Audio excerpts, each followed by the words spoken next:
प्रेम रावत जी ने अपना सारा जीवन एक सरल संदेश लोगों तक पहुंचाने के लिए समर्पित किया है।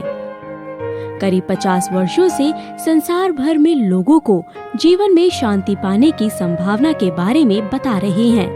हर साल प्रेम रावत जी अलग अलग कार्यक्रमों में हर तरह के श्रोताओं को संबोधित करते हैं। हमारा मूल संदेश क्या है कि जिस चीज की तुमको तलाश है वो तुम्हारे अंदर है। आज प्रेम रावत जी का संदेश 100 से भी अधिक देशों में उपलब्ध है। जन जन तक पहुंचाने के लिए इनका 70 से भी अधिक भाषाओं में अनुवाद किया जाता है। उनके मानवीय कार्यों और शांति के प्रयासों के लिए उन्हें बहुत से पुरस्कार और कई शहरों की चाबियां देकर सम्मानित भी किया गया है। हेलो, मैं सईद नकवी हूँ। पत्रकार था, टेलीविज़न का प्रेजेंटर भी हूँ, एंकर भी हूँ और कॉलमनिस्ट भी हूँ। मैंने इंटरनेशनल अफेयर्स पे मेरी रुचि सबसे ज़्यादा रही। नेल्सन मंडेला का सबसे पहला इंटरव्यू मेरा था। फिडेल कास्ट्रो हुए, कद्दाफ़ी, मुअम्मर कद्दाफ़ी, प्रेसिडेंट ज़ियाउल हक, बेनज़ीर भुट्टो, ये सब से मैंने इंटरव्यूज़ लिए और यही मेरा काम रहा कि सारी ज़िंदगी मैं टेलीविज़न के लिए और प्रिंट के लिए कई अखबारों के लिए काम किए। विलायत में संडे टाइम्स के लिए काम किया, अमेरिका में बॉस्टन ग्लोब का फॉरेन एडिटर रहा मैं। जब मेरे पास लोग आए कि मेरी समझ में नहीं आया कि प्रेम रावत जी क्या हैं। गॉड मैन हैं, स्पिरिचुअल लीडर हैं, साधु हैं, संत हैं, तो भाई किसके लिए मैं अपने आप को तैयार करूं। इस प्रोग्राम में मैं आपको क्या कह के आपको क्या कहूं कि आप गुरु जी हैं, आप महाराज जी हैं, आप फलसफी हैं, फिलॉसफर हैं, आप हैं क्या? और आपको दुनिया इतना जो पूछती है उसकी वजह क्या है, कि जादू क्या है? मैं तो मनुष्य हूँ और मेरा नाम मेरे माँ बाप ने प्रेमपाल सिंह रावत रखा था और लोग मेरे को कई नामों से पुकारते हैं, पर मैं वही हूँ जो हूँ। अब घर में भी बच्चों को कोई किसी नाम से पुकारता है, कोई किसी नाम से पुकारता है, पर इसका मतलब नहीं है कि वो बदल जाता है। मैं मनुष्य हूँ और ये मैंने पहली चीज़ समझी है। और अगर मैं अपनी मानवता को नहीं समझता हूँ, अपनी मनुष्यता को नहीं समझता हूँ, तो मैं कुछ भी नहीं समझता हूँ। अगर सिर्फ नाम ही में अटका रहूँगा तो मेरे को पता नहीं लगेगा कि मैं कौन हूँ, मैं क्या हूँ। और जो कुछ भी लोग मेरे को सम्मान देते हैं, सब कुछ देते हैं, और मैं सबसे कहता हूँ कि ठीक है, आप मेरे को सम्मान दे रहे हैं और मैं स्वीकार करता हूँ, परंतु ये सम्मान मेरा नहीं है, ये सम्मान सबके लिए है। हम लोग, सबका क्या मतलब हुआ? सबके लिए, सबके लिए जो मानवता, जो अच्छाई सब में है, उसको आप अवार्ड दे रहे हैं। हर एक मनुष्य के अंदर, चाहे वो क्रिमिनल हो, चाहे वो क्रिमिनल ना हो, चाहे वो विद्वान हो, चाहे वो अनपढ़ हो, चाहे वो अमीर हो, चाहे वो गरीब हो, सबके अंदर एक अच्छाई है और उसको आप सम्मानित कर रहे हैं। जब आप शांति की बात करते हैं तो शांति सबके अंदर है। देखिए, हम लोग समझते हैं कि कमरे में कुंडी लगा दी तो हम अकेले हैं, अब कोई आ नहीं सकता, परंतु हमको ये नहीं मालूम कि काम, क्रोध, मोह, लोभ, वो सब हमारे साथ अंदर आ चुके हैं। हमारे साथ वो चीज़ें भी आ चुकी हैं जो हमको हानि पहुंचाएंगी, और वो चीज़ भी आ चुकी हैं, दया हमारे साथ अंदर आई है। हम कहीं नहीं जा सकते दया के बिना। दया भी है, काम भी है, क्रोध भी है, मोह भी है, लोभ भी है, ये सारी चीज़ें हमारे साथ चलती हैं। और कोई अपने आप को ये कहे कि मैं अब अकेलापन महसूस करता हूँ, तो उसको ये महसूस करना चाहिए कि उसके साथ कितने बैठे हुए हैं। और अगर वो उन चीज़ों का इस्तेमाल अपने जीवन में नहीं करेगा जो उसमें अच्छाई है, तो वो उभर के बाहर कैसे आएगी? अब जैसे क्या फ़र्क है उस ज़मीन में जिसमें जो बंजर पड़ी हुई है और उस ज़मीन में जिसमें फूल उग रहे हैं? किसी ने उसमें बीज लगाए, किसी ने उसमें पानी दिया, आज उसमें फूल उग रहे हैं। और जहाँ जिस ज़मीन में कुछ नहीं हुआ वो बंजर पड़ी हुई है, उसमें घास उग रही है जो किसी काम की नहीं है। बल्कि आपके जो पैराबल्स हैं, जो छोटे छोटे किस्सों से आप लोगों को समझाने की कोशिश करते हैं, ये जो पैराबल्स में बात करने का तरीका है, जो कि बिब्लिकल भी है, जो कि अक्सर मजहबों में भी इस्तेमाल हुआ है। अगर आप इस वक्त पेरिस में हों, जहाँ पे आतंक का इतना बड़ा किस्सा हुआ है, या बैरूत में हों या बगदाद में हों, तो आप अगर लोगों को समझाने की कोशिश करें तो किस किस्म के पैराबल्स आपके सामने आएंगे? आप उनसे क्या कहेंगे? आपको फर्ज करिए कि मंच मिल गया है, पेरिस में आप हैं, आप क्या कहेंगे लोगों से? सबसे पहले तो मैं अपना शौक जताऊंगा, क्योंकि जो उनके साथ हुआ है वो किसी के साथ नहीं होना चाहिए। जो अमेरिका में हुआ है वो किसी के साथ नहीं होना चाहिए। और मैं 9/11 की बात 9/11 की बात कर रहा हूँ, वो किसी के साथ नहीं होना चाहिए। अब मेरे को अच्छी तरीके से याद है, मैं एक कमरे से गुजर रहा था, मेरा बेटा देख रहा था टेलीविज़न, तो मैंने देखा उसको, तो मैंने कहा कौन सी मूवी देख रहे हो तुम?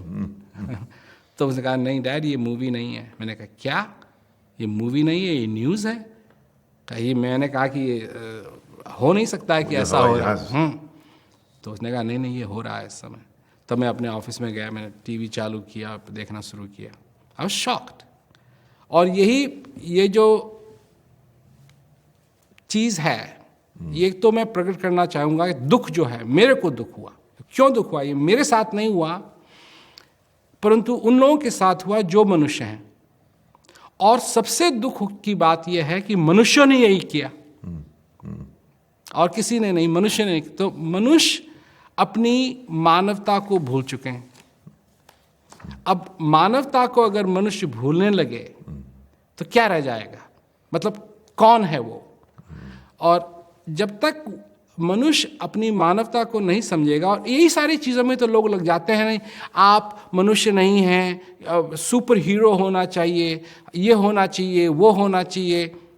पर मनुष्य सुपर हीरो है, सबसे बड़ा हीरो मनुष्य है। गांधी जी कहा करते थे, an eye for an eye will make the world blind.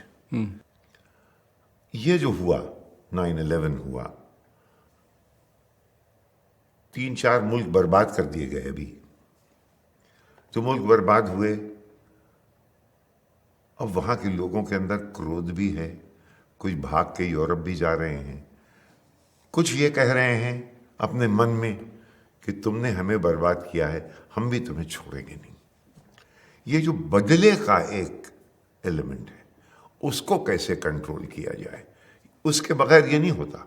जो पेरिस में हुआ, जो बैरूत में हुआ, अभी हाल में जो बगदाद में हुआ, ये सब एक बदले का एलिमेंट है।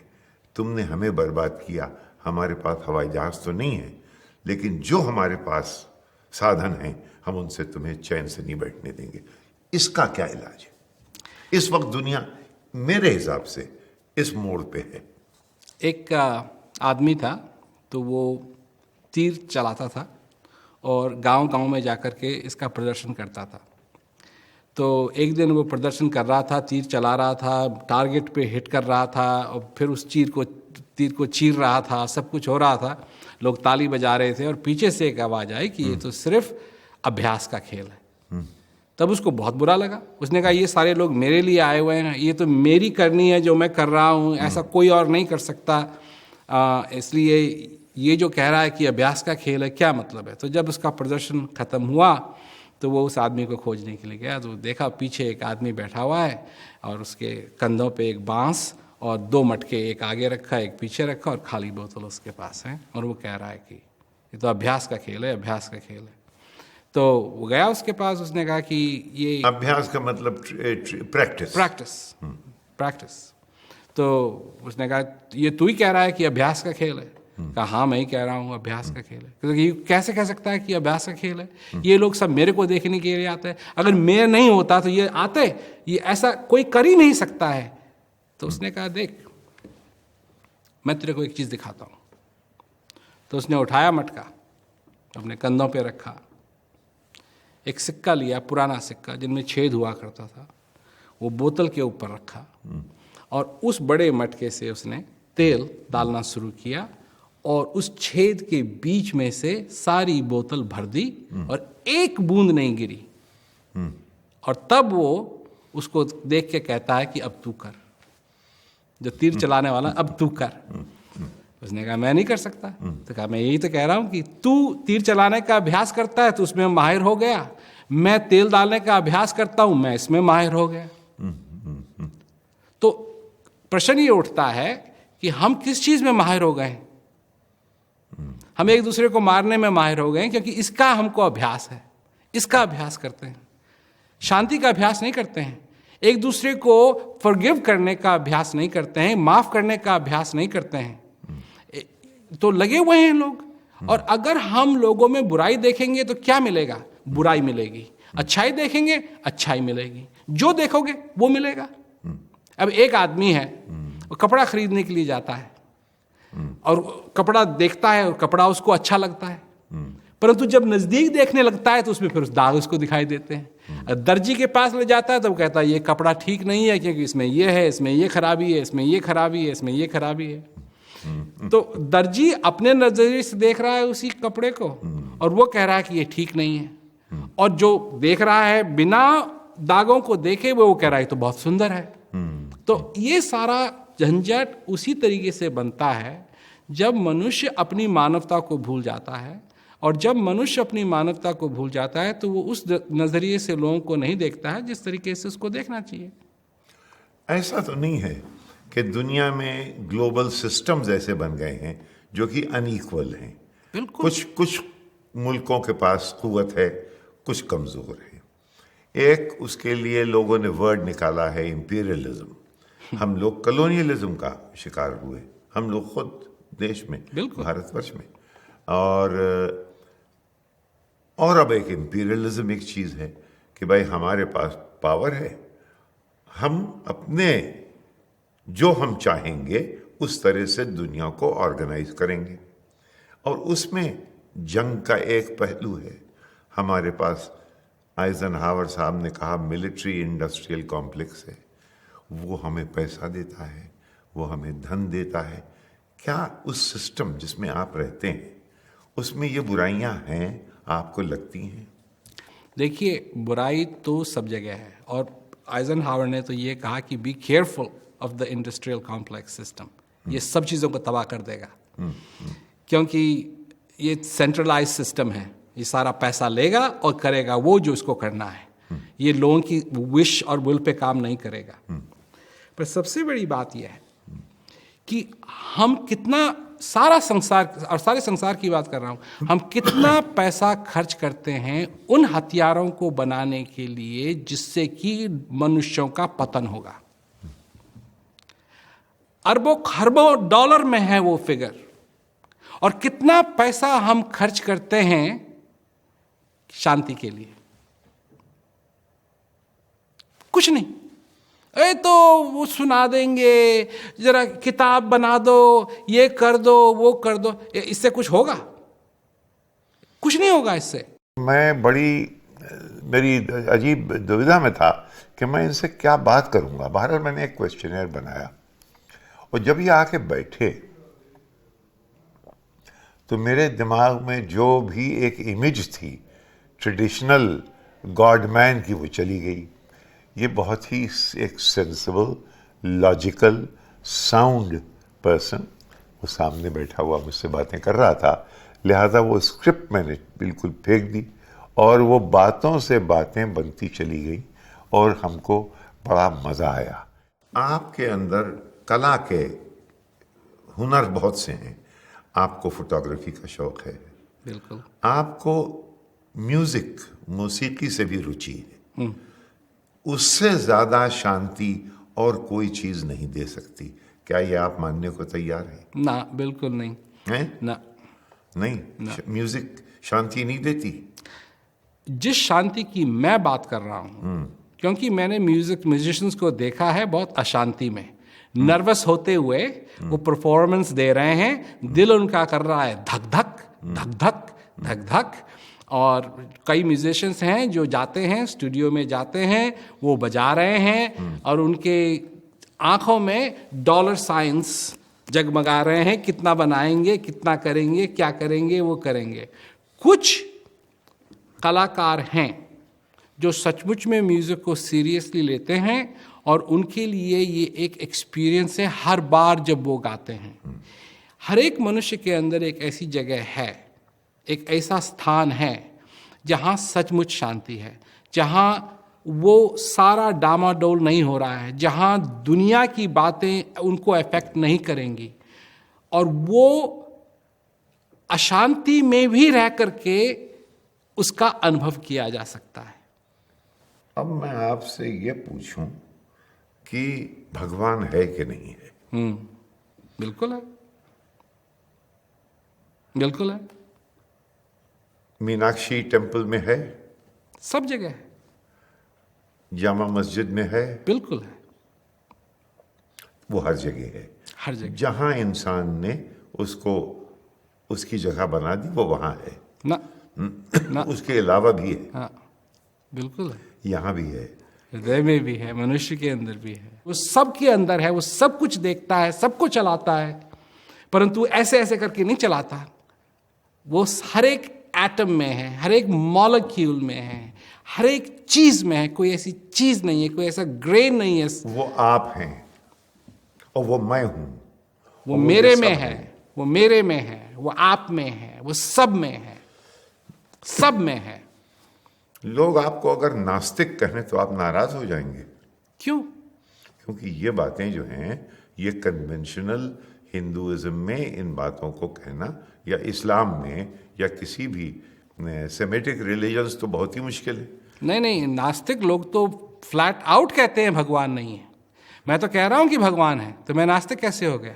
बस ये बात है कि जो परिभाषा है उनके भगवान की और मैं जिस भगवान की बात कर रहा हूं वो परिभाषा अलग है। जिसमें वो विश्वास करना चाहते हैं वो वही है जिसमें मैं विश्वास करता हूं। नहीं, मैंने आपसे कहा कि मुझे शक है, तो ये डाउट्स के खत में आप नहीं है। ये तुम्हें ये बिल्कुल यकीन होना चाहिए कि वो है और हम सब में है। मैं कह रहा हूं मुझे यकीन नहीं है कि वो है। क्योंकि आप विश्वास की बात कर रहे हैं ना।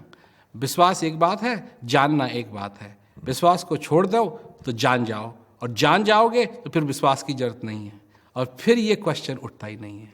ये सवाल उठेगा नहीं ना। कोई हद ही नहीं है एहतराम आदमियत की।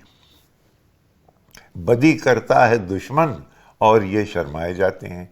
यानी लोगों की बदी पर अगर आदमी को लज्जा आने लगे, शर्म आने लगे, तो उसकी नेकी की ये इंतहा है। तो मुझे बड़ा मज़ा आया, मैंने उनसे बातें जब तक की बड़ा लुत्फ आया।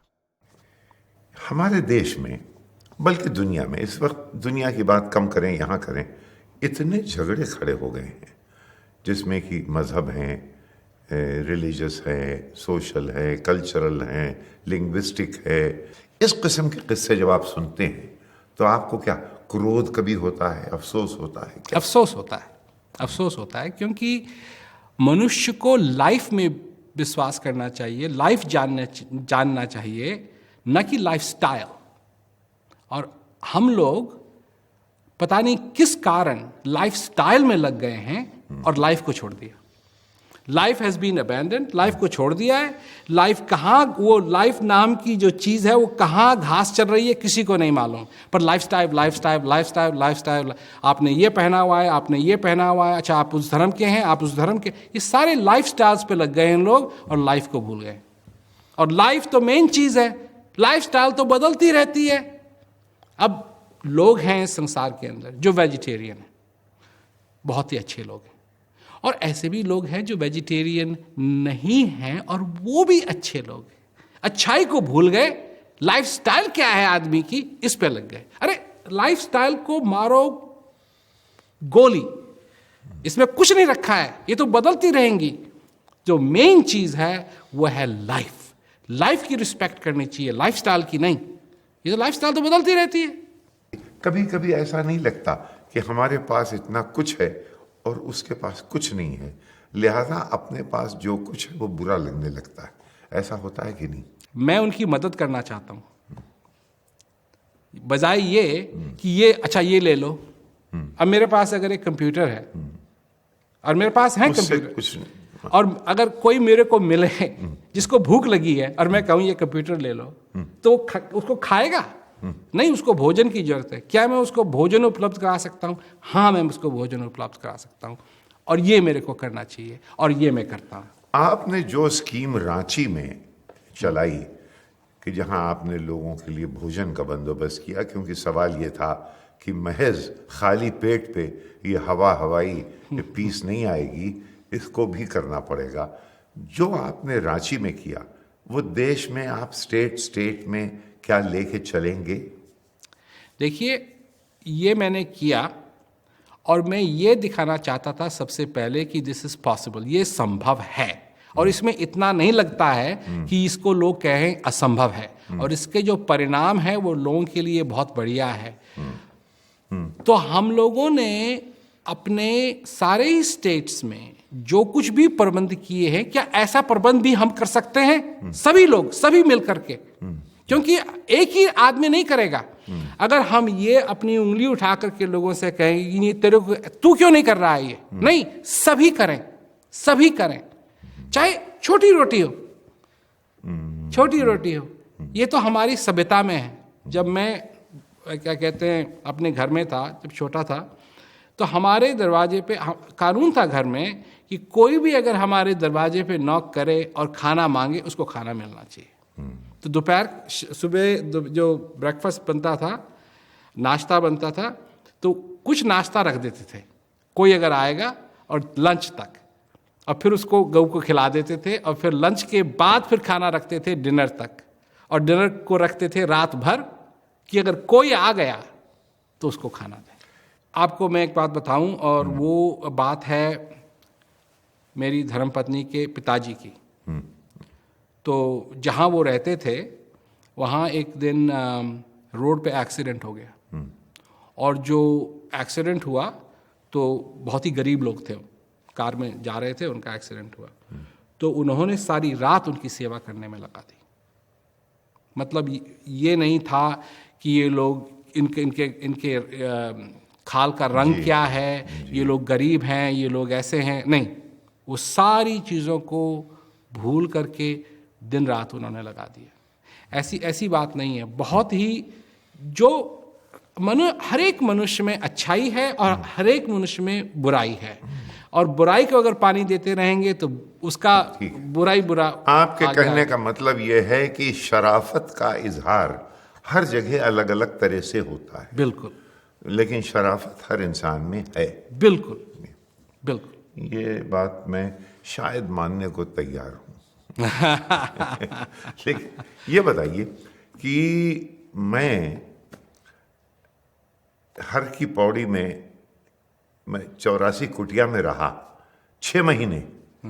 बीटल्स आए थे और मैं अखबार में रिपोर्टर था, तो भक्ति के वजह से नहीं, मैंने सोचा बीटल्स आए हैं, मैं जवान था उन दिनों में, तो बीटल्स के साथ जाके रहेंगे। मैं साहब उनके साथ रहते मैं चला जाता था। मैंने हर की पौड़ी में कुछ नहीं तो 40-50 दफे मैं नहाया। सवाल मैंने आपसे ये किया है कि क्या वो पानी अपवित्र हो गया या मैं धुल गया? पानी अपवित्र नहीं हो सकता। पानी की खूबियत ही यह है कि चाहे उसमें कितना भी कुछ डालें आप, उसको छोड़ करके पवित्र बन जाए। गंगा के लिए कोई मुसलमान नहीं है, कोई हिंदू नहीं है। हाथ मिलाइए। वो 100 बात की एक बात यही है। बिल्कुल। बहुत बहुत धन्यवाद आपका। थैंक यू, धन्यवाद। उनको एक सक्सिंक्ट तरीके से अगर डिस्क्राइब करना है तो ये है कि सरल, logical, simple communicator, master communicator.